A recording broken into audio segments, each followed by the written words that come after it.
Welcome to Motivation Local, a podcast where we explore how place shapes identity, community, and the way we see ourselves.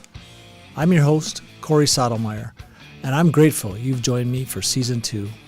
I'm grateful too for the generous support from TELUS STORYHIVE, supporting so many podcasts across Alberta and British Columbia. Lived experience doesn't just shape how people view their community, it also influences how they view themselves. The sum of these experiences and memories forms a narrative about place. At the heart of this season, we continue to explore how these stories intersect, how community motivates its people, and how people in turn motivate their community. This year, our conversations will stretch further. We'll still share stories rooted in Medicine Hat, but with a bit of a twist. Many of this season's episodes will be presented through the eyes of some of our more creative community members. Each will bring a unique perspective on the connection between place and identity. Before we begin, I want to acknowledge that Motivation Local is created on the traditional lands of the Blackfoot and Cree peoples, within the homelands of the Métis Nation, and at the meeting place of Treaty 4 and Treaty 7. These lands have been gathering places for generations, and we honor and learn from the deep relationships Indigenous people continue to have with this land. I look forward to sharing this new season of conversations with you on Motivation Local. Today on Motivation Local, we're stepping into a very different kind of stage, one that sits right at the heart of community life, the porch. My guest is Brian Konrad, a voice that has been woven into Medicine Hat's daily rhythm for more than 40 years, from the early days at Chat and CJCY to decades of telling our stories on television and radio. Brian has been a narrator, a guide, and in many ways, an historian of this place. When our local newsrooms shuttered, Brian didn't step away, he stepped closer. Along with a few familiar friends, he joined Bring Back the Porch podcast, a space meant to revive what we've quietly lost, unhurried conversations, neighborly curiosity, and the feeling that stories are best shared eye to eye, not keyboard to keyboard. Today, we talk about belonging, legacy, the changing landscape of local media, and what it means to keep showing up for your hometown, even when the platforms change. So pull up a chair. This is my conversation with Brian Konrad. Thanks for joining me on Motivation Local. It's exciting to have you as a guest. It's going to be different to be a guest, to be on the other side. Yeah. I'm used to asking the questions. Yeah. I didn't study for this, so I don't know if I have the answers. Well, what's super cool is I didn't study to do this. Oh, okay. So. When I was doing some research, it was funny because when at the Pod Summit in September, I was sitting there listening to the presentation, and then they turned to questions. And then I could hear a question being asked and went, oh my God, I know who that is. That's Brian Konrad. I was going, I know that. I just have to hear the voice. Yeah. Yeah. So I thought that was, it took me way back. And so I kind of wanted to start there to the early days of Chat and CJCY and what hooked you on broadcasting in the first place. Well, I always joke about Ted Baxter, the anchor man. Okay. It all started in a 5,000-watt radio station in Fresno, California. Not really, but when I was a little boy, I got a tabletop hockey set. Okay. And back when there were 6 teams, and whenever I would play with my friends, we'd be doing tabletop, I memorized all the lineups for all 6 teams. So I would do the play-by-play. Yeah. And I would, be like the Bob Ridley of tabletop hockey. Yeah. And that kind of got me started. When I was in grade 6, my teacher, Mr. Leahy, told me that I should be a newsreader because when we had to read in front of the class, I always did it flawlessly. Yeah. I didn't have any problem. I could look away from my copy and keep going and find my place. Yeah. It was just natural. Yeah. Forgot all about that. Got several years down the road, and I wanted to find what I wanted to do in life.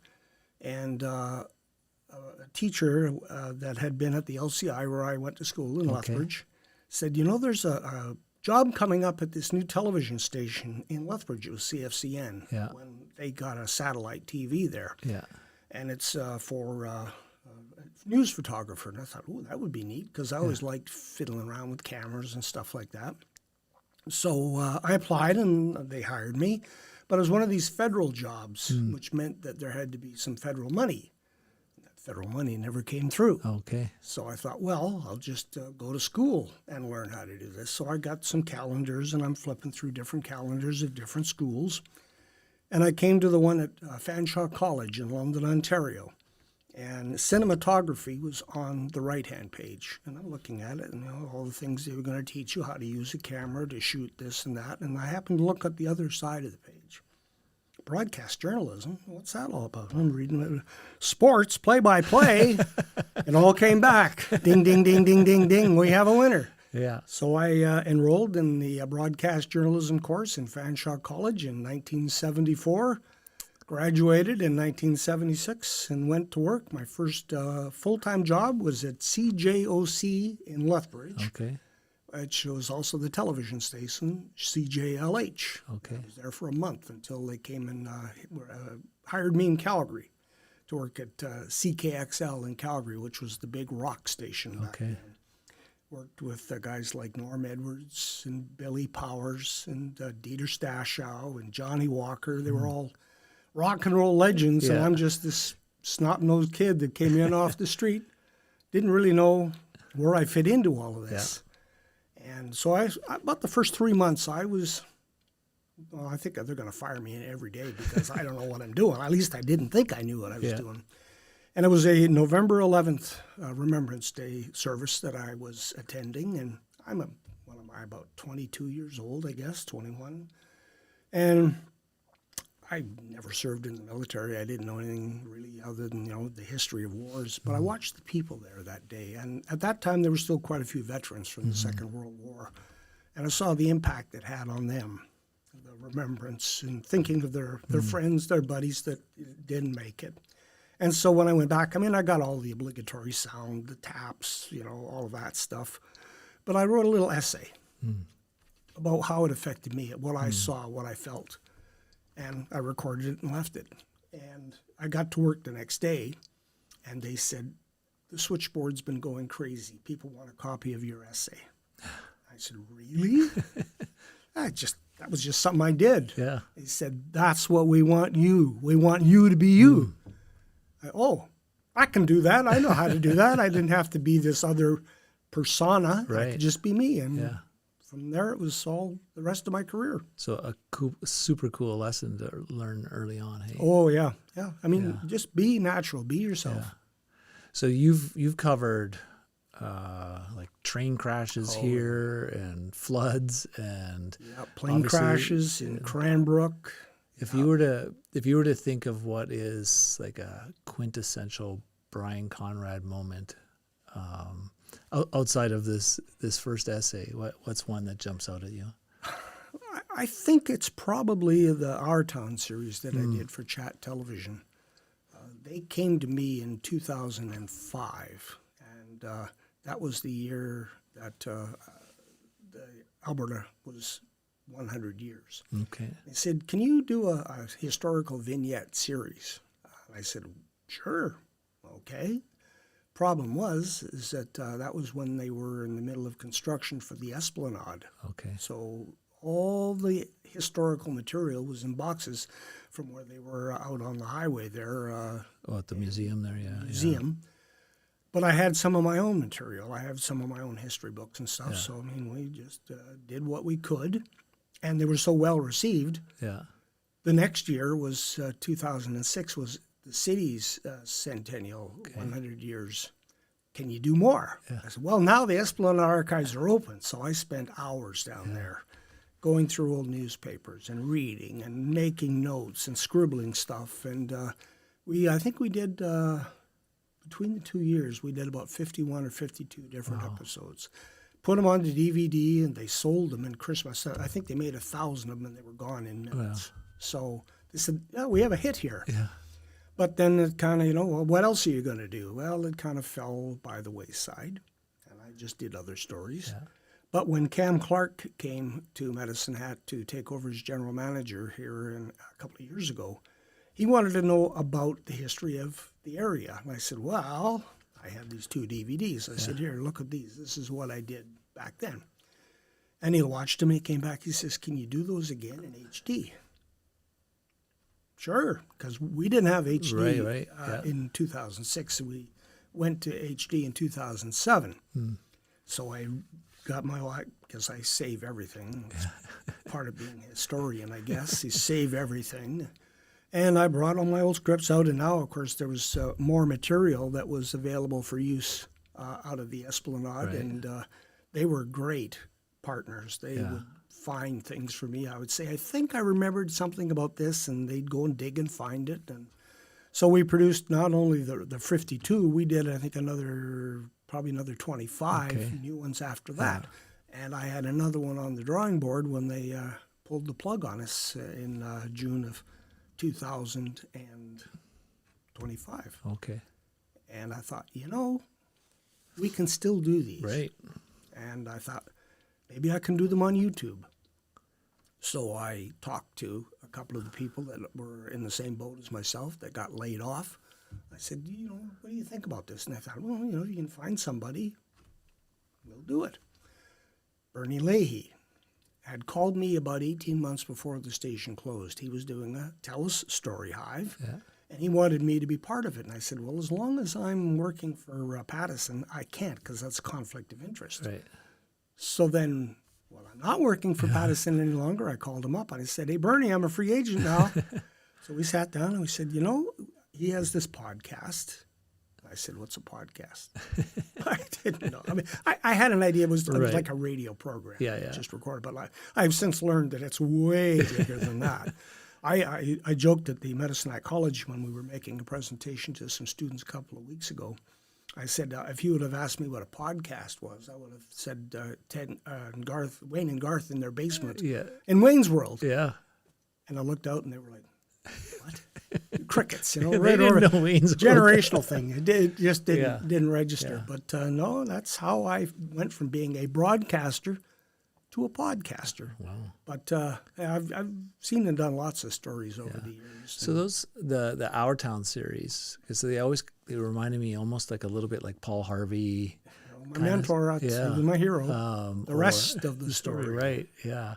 Those Historica or History.ca commercials. Mm-hmm. I had my students make one of those once when I was teaching grade 5, because they just had such a neat delivery to them.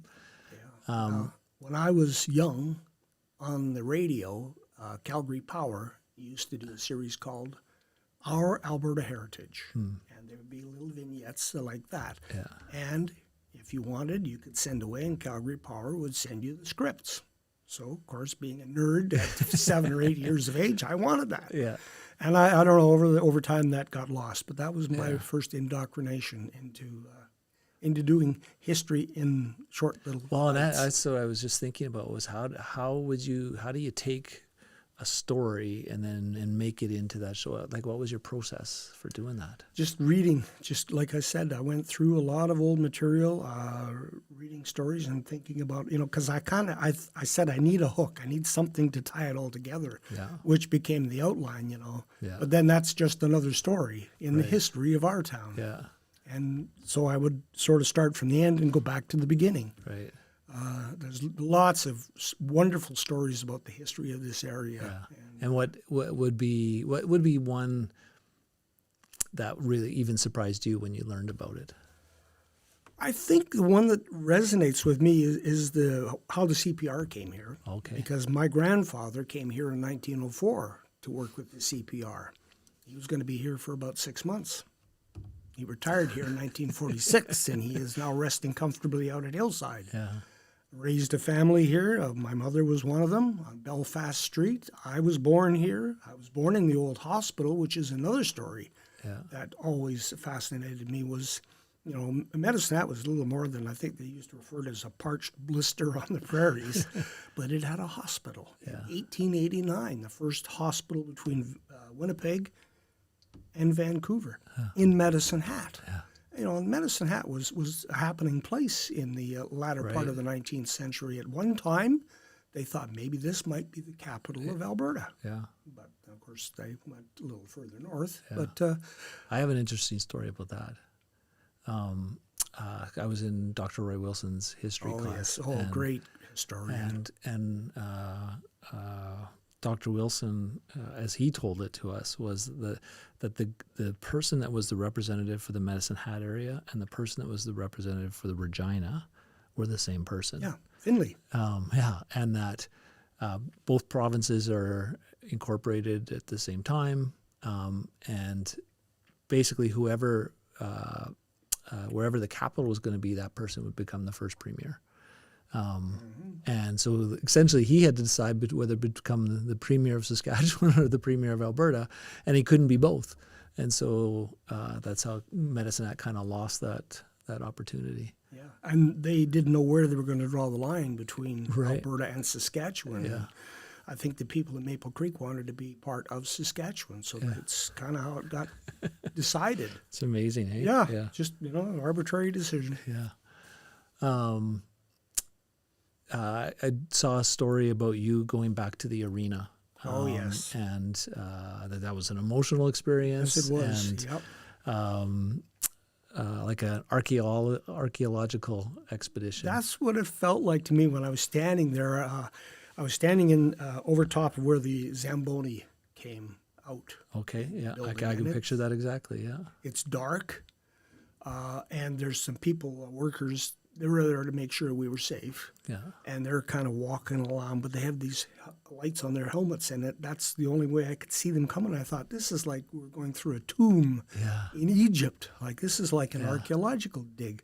And that sort of stuck with me as to we're going into a time capsule, because basically I was really surprised, and that's a year ago now, how little decay there was in the building. Like, there wasn't even a lot of, I've seen the building dustier after a rodeo than what it was that day.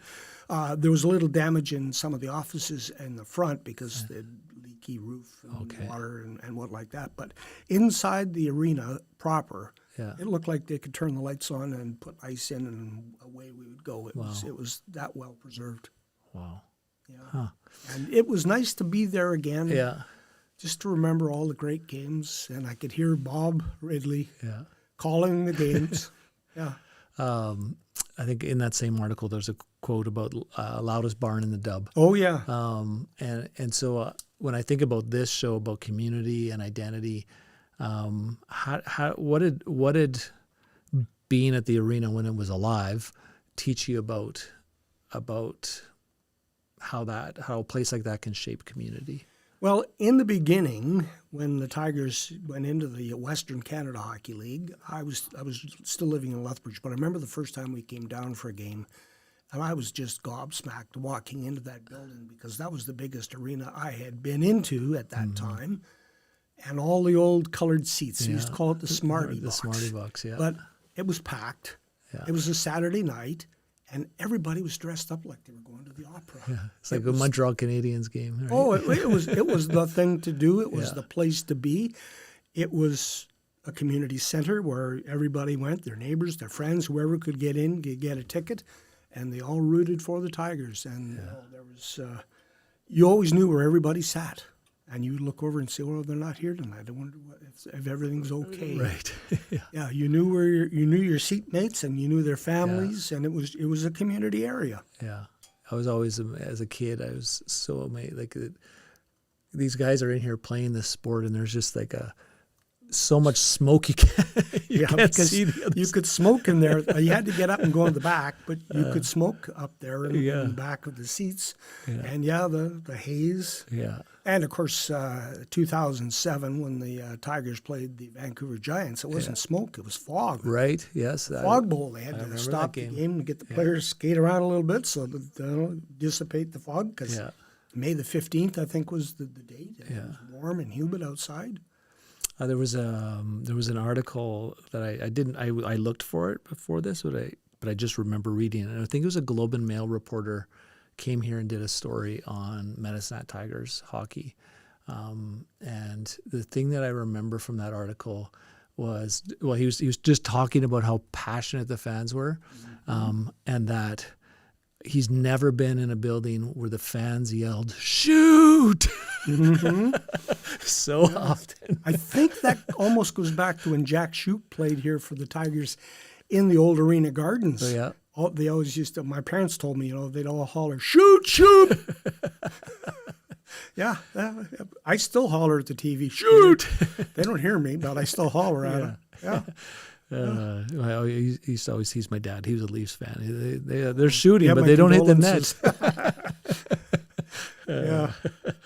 If there was a sound that you could package from the arena and play it for somebody who hadn't experienced it, what would that be? Bob Ridley calling that goal, double overtime. Yeah. 2007, Brendan Bosch. Yeah. I still have that on digital. Yeah. I play it every now and then because it's just so emotional. Yeah. Yeah. It was some super special moments in that building. Hey. Yep. I'm going to pivot just a little bit, and you've brought this up already.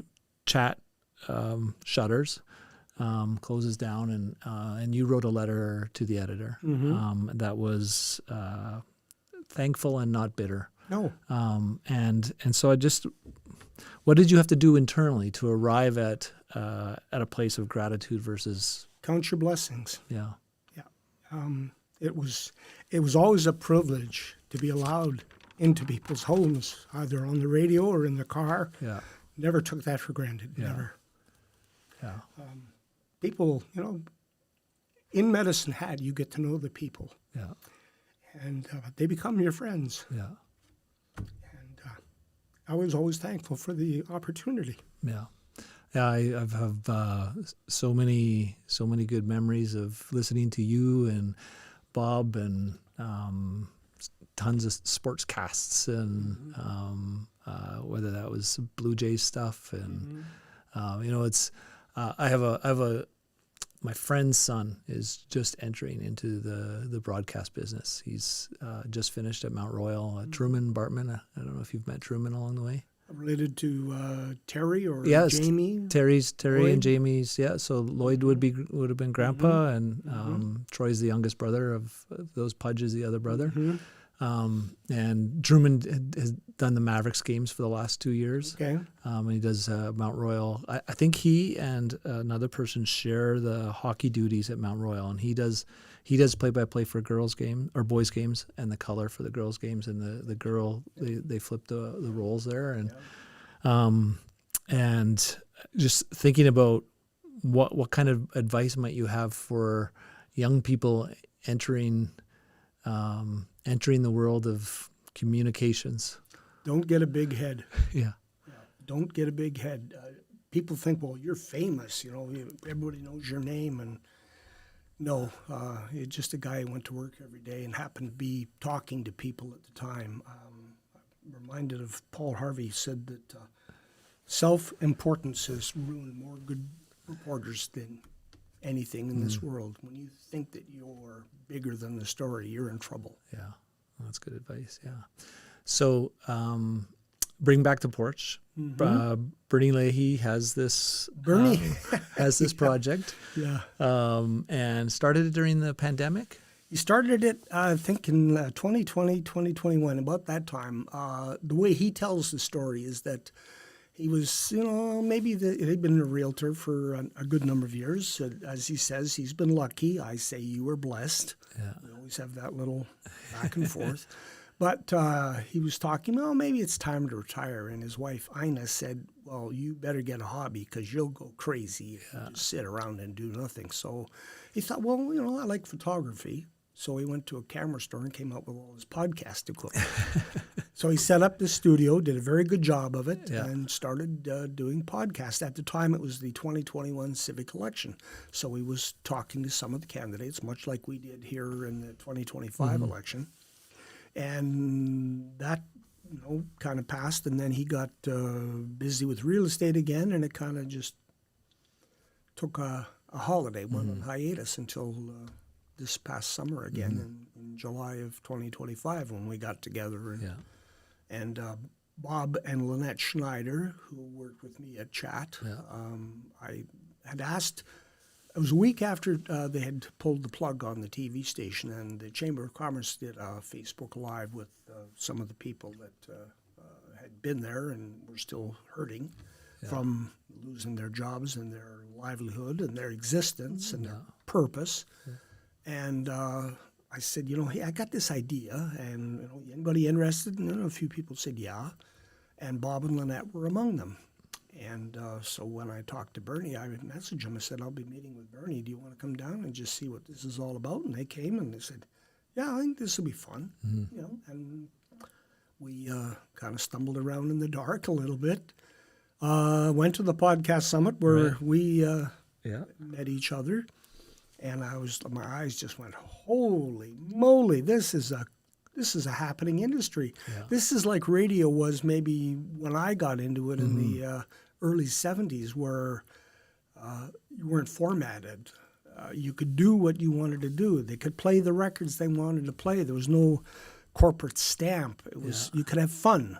Yeah. And that is our rule, is that we don't do anything if it's not fun. Yeah.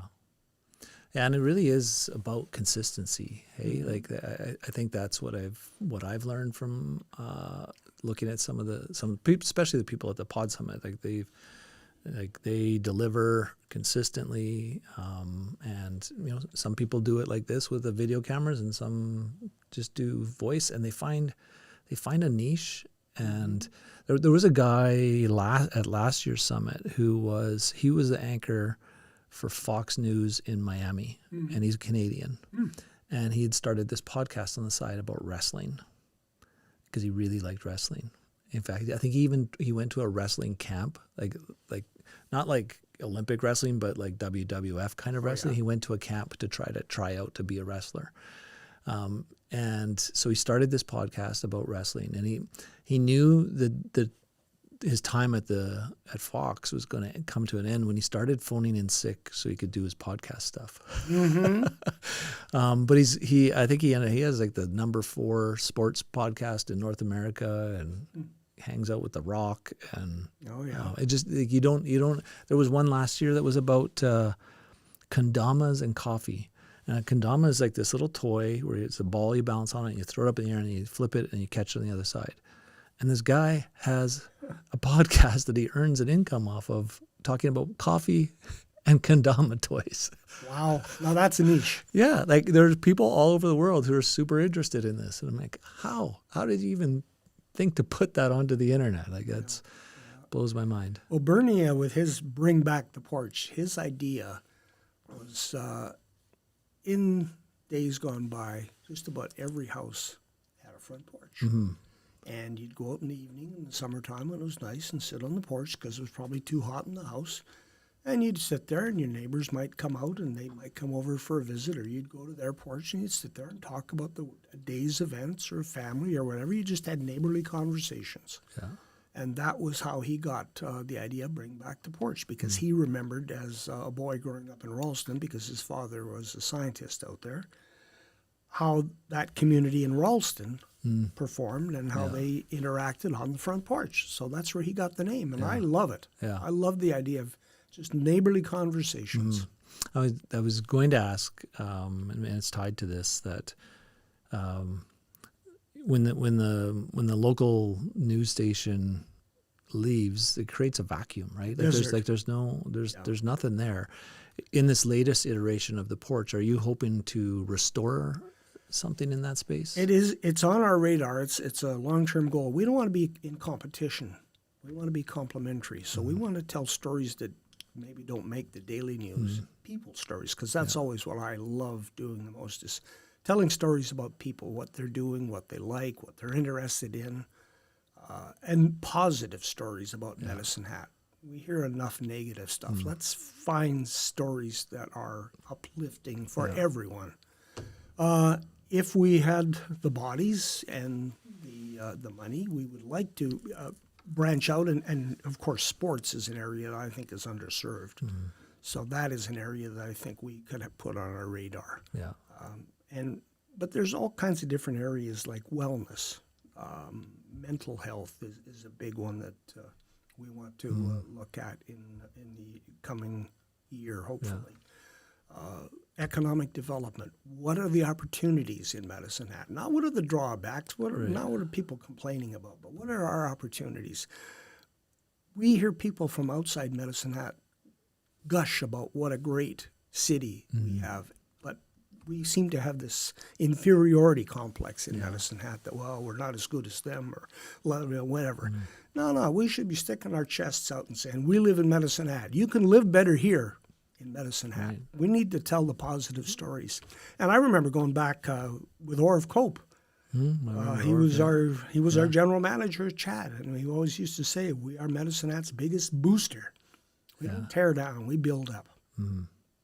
Are there, like, when you're thinking about those kinds of story pieces as you transition from a broadcasting career to something that's a bit more entrepreneurial, really, are there things that apply or things that you're learning along the way? Business is not my forte. I'm not a salesperson. Yeah. I have done sales in my life and found out I wasn't very good at it because I couldn't take people's money. Yeah. I think it was Zig Ziglar who used to say that as a salesperson, the good ones, you don't get what you want until the client gets what they want. And, that you have to look at it as a dynamic like that. And I think maybe now I'm ready for that, where I wasn't, a long time ago. Yeah. That living on commission is like, you want to believe in what you're. Oh yeah, you have to right? believe in it. Yeah, it's I similar path. I was a golf pro my first couple years, and I loved teaching lessons. I hated slinging shirts because my friends would come in and go like, you don't want to buy that. It's like marked up double. Yeah. Yeah. And we didn't even have like a winners or anything then to get deals, right? And so having some belief. When I sold cars, I had a rule that if I didn't believe the car was a good car, I wouldn't try to sell it to somebody because I didn't want to be walking down the street 6 months later and here comes Corey and sold him that. Oh no! Across the street, maybe he won't see me. I didn't want that. Yeah, you end up with 10 of those people. You're like, yeah, oh yeah. You're Zig Ziglar, all right. You're Zig Ziglar. I wanted to be able to see people and have them, be thankful that they were in an automobile that suited their needs. And I think I sold 31 cars in the summer of 1989, and I don't think anybody ever came back, and nobody ever was bad-mouthing me, but it wasn't enough to make a living. Yeah. So the show itself, you guys run the gamut. You cover life and politics and family, and sometimes those can be contentious things. And so what's your secret to kind of keeping it Try not civil? To be confrontational. Yeah. There are ways you can ask a question to get an answer without leaning into the person and pointing a finger or being accusatory. Just ask a question in a different way, in a different tone, and maybe you don't get the answer that you want right away. Yeah. But you can come back to it. And I always used to tell the young reporters when I would coach them, just like you, they would have a pad with their questions. And I would watch the videotape when they came back, when they were interviewing somebody, and they would ask, blah, blah, blah, blah, blah, stick the microphone out, and they're looking down at their notes.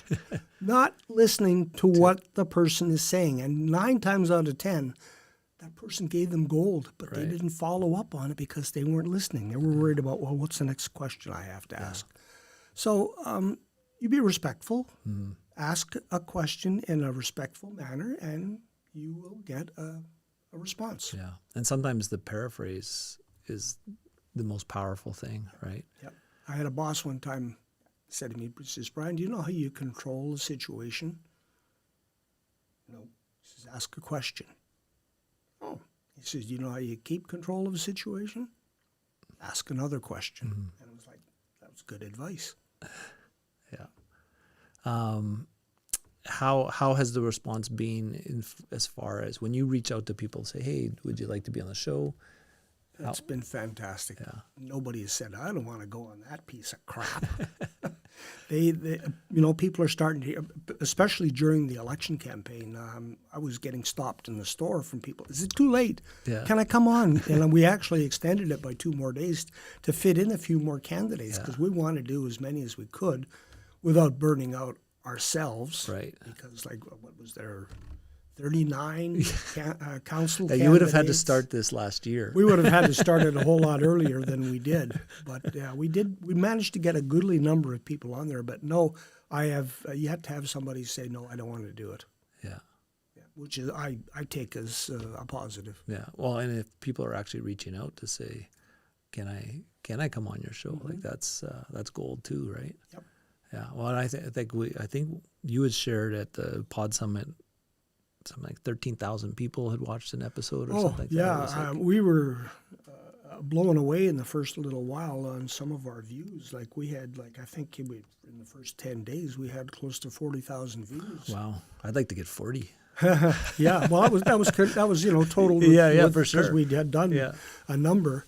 And I think the last set of analytics I saw, between all the different platforms, because you can find us just about everywhere. Yeah.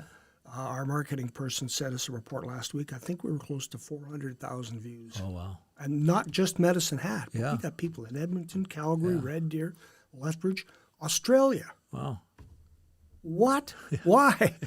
Got to be somebody with a connection to Medicine Hat. Yeah. Yeah. Yeah, and you think about how, like, Medicine Hat's one place. Mm-hmm. Like, lots of places could have stories like that, right? Mm-hmm. Like, that's Well, we had worked with a class at the Medicine Hat College. Their art and design and business administration marketing. yeah. Their assignment was to try to find a marketing plan for us. And so we would go out and speak with them, and they would come up with ideas and stuff. And I was sitting there thinking, what we need to do is do a podcast with these young people because we need the younger audience. Mm-hmm. We need their feedback. So I pitched it to the instructor, Sean DeGrieve, and, that sounds like fun. But he had, of course, get approval from the college administration, and they said, okay. So we did do a podcast, and we had 4 students that were our guests. Yeah. And they came up with a concept. And everybody was enthusiastic, all of the people in the club, because they all had different jobs and they all got to see a little bit of how things work. And we did it in an area of the college where people could walk by, and we had an audience. People stopped and listened. Yeah. And at the end, they applauded. And it was really neat because, all those years in radio or television, you're sitting there, you're talking to a wall. There's nobody else there. There was a live audience, and it was really fun. That is a neat idea of doing some live podcasts, hey, like they did at the Pod Summit, right? If there's the right venue in the community to do that, that could be a fun little thing. And I have another idea in my mind too that I want to get into, like maybe a junior high school. When I worked in Calgary, we had a radio program. It was called Radio Wow. And what they did was that among the schools in Calgary, they had it was radio, but they would go out had a kit, it was a recorder, microphone, and whatnot. And each school had to produce a 15-minute program about their school with their classmates for broadcast on the radio on Sunday morning. And that was one of the most popular shows that we had on CKXL radio was Radio Wow. So I'd kind of like to see if we can figure out how we can maybe do that with some of the schools here in Medicine Hat. I got some connections. Yeah. I'll give you a call. Yeah. We'll have lunch. Because I think that's great to get young people involved in communication. Yeah. When you think about the kind of the state of the communication world, and we're a small urban center, what do you think a healthy information ecosystem looks like in a community like ours? Well, it needs supportive advertisers. That is number one. Advertising is the lifeblood of journalism. Without that, there are no cameras, there are no microphones. People can't make a living at it. So that is part of it. Yeah. You also have to deliver a product to your advertiser that benefits them, Right. brings people into their business and puts, jingle into their jeans. Right. It's a symbiotic relationship. And you also, the audience has to get something out of it too. Yeah. And they can tell when something is staged and phony, or if you're doing something for the algorithm because you just want to build the numbers. So there's like a 3-way partnership there, I think. Yeah. So I had, when I retired, people said, "Oh, you're gonna go to work on your podcast." And I said, "Well, like I'm out making money doing a podcast. No, like I think that'd be a good way to spend your retirement. I don't know necessarily a way to pay for your retirement. What's next for you and your team? Well, we're trying to figure out a corporate structure as to who's going to do what. What do we look like to the public? We've just had discussions about that yesterday. We've got a couple of ideas that I'd like to be able to tell you, but by the time this airs, it could be totally different. Right. So, yeah. But it's just getting something that we can go out to people with and say, this is what we're doing. We can show them samples. We can show them who's viewing, so that these people could be your customers, and we would like to bring these people into your store. Would you advertise with us and support local journalism, local storytelling, without any bias? Because I've always believed from the day I got into the business, it's not my opinion. It's whatever. You try to get both sides of the story. Sometimes one side doesn't want to say anything, right? But you present it, and you let the listener or the viewer make up their mind. You don't make it up for them. I hope that there is a response to that in our community, because it really is something that. I still have people coming to me saying, "Boy, we miss chat. We miss chat television." People told me it was part of their routine. That they would sit down and have dinner with us because we're on the TV. And that I spoke earlier about how privilege. That's privilege. If they think that much of us, to invite us into their home at that time when they're having their meal, to share that time with them. How about the flexing the creative muscle? Like you guys are obviously brainstorming pretty hard on lots of things. Has that been reinvigorating? Has that been? Yeah, very invigorating. There was times when we were just thinking about this idea. I would wake up in the middle of the night. I'd get up and go to my computer and I'd write a couple of notes so I didn't forget, or I had a scratch pad to write down some ideas, because it was just like the floodgates opened. And it was like, well, we can do this. Well, maybe we can try that. And I say it's probably, I wouldn't say added 20 years on in my life to make me feel old. Probably makes me feel like I was 20 years younger. Right, like you said, like it feels like the early days of radio. Yeah, right? It's been invigorating. Yeah, and we have lots of ideas. The discouraging part is that we either don't have the time yet, or we always seem to get bogged down with trying to figure out our corporate structure, all of that stuff that takes away from the actual creation, which is what I want to do. Yeah. And what I found about the podcast community is they're really receptive to sharing and supporting one another. And I've heard from other people here in Medicine Hat on a project that I hope will come to fruition in 2026, to see if they would take part in it, because their story would be the story I want to tell, and they are absolutely 100% in favor of it, and they're podcasters too. So we do have a little community here, and we are all in the same boat. We're all trying to do something that we enjoy, do something that brings value to the community. Well, I really appreciate getting a chance to sit down with you, and I wanted to try to steal your closing line from the Our Town there and work that in. But that's just another story in the history of our town. Yes, perfect. It's better coming from you anyways. Yeah, so thanks a lot. Well, I'm glad that you asked me. I appreciate the opportunity. Hey. Well, thanks, sir. You're welcome. Motivation Local is produced by Table 4 Productions with the generous support of TELUS STORYHIVE.